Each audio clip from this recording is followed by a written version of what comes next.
So you sort of taken this idea of, seeing the value of data, but how data in its rawest form can be, really meaningless, but has a lot of intrinsic value if it's structured and indexed in the right way. Transfer all that into meta markets, which is ultimately serving this huge beast that many don't know about: performance marketing, about the sort of the way that the internet is effectively funded in so many ways.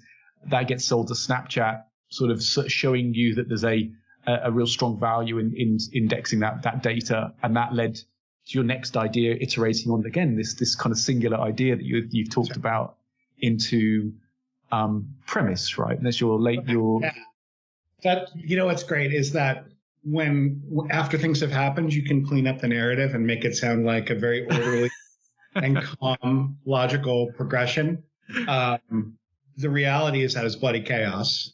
And, yes, there's a near-death experience every 7 to 8 minutes.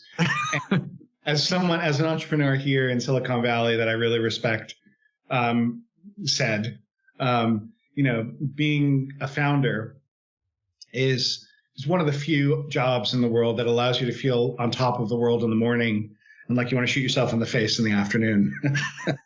And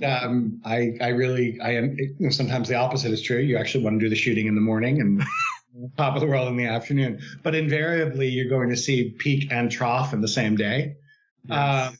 It's a dirty business. It's really it's brutal. So there needs to be a real magic to the idea. Otherwise, there's just no incentive to push through. You did make a nice point earlier on. I flippantly said that you like living on the edge, but there's a definite truth to that. And then that I believe that anybody who's interested in true innovation and creating, they have to embrace this chaos. But also, and in that chaos comes failure, because out of the iterations of failure comes success, right? So I can see that in everything you're saying. Must be this becoming used to this constant push and pull and tearing down and building up, but trying to hang on, as you said, to a central thesis, a central idea that you believe is beautiful and has value, and that can help you move through these troubles. That's the eye of the hurricane, right? The eye, that place of calm, or the center of all of the swirling chaos, you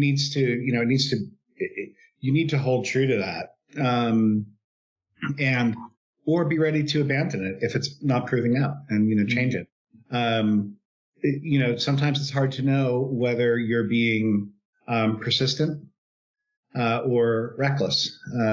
Sometimes it's hard to know whether you truly are onto an idea and you're early and the world doesn't understand it, or whether you're just wrong. It's not like you can, look at a sign that will tell you what to do. So I think that actually is the nature of the risk. The nature of the risk is that you don't know when you need to pull out of the nosedive. You can't see the ground, whatever. Torture your own metaphor. But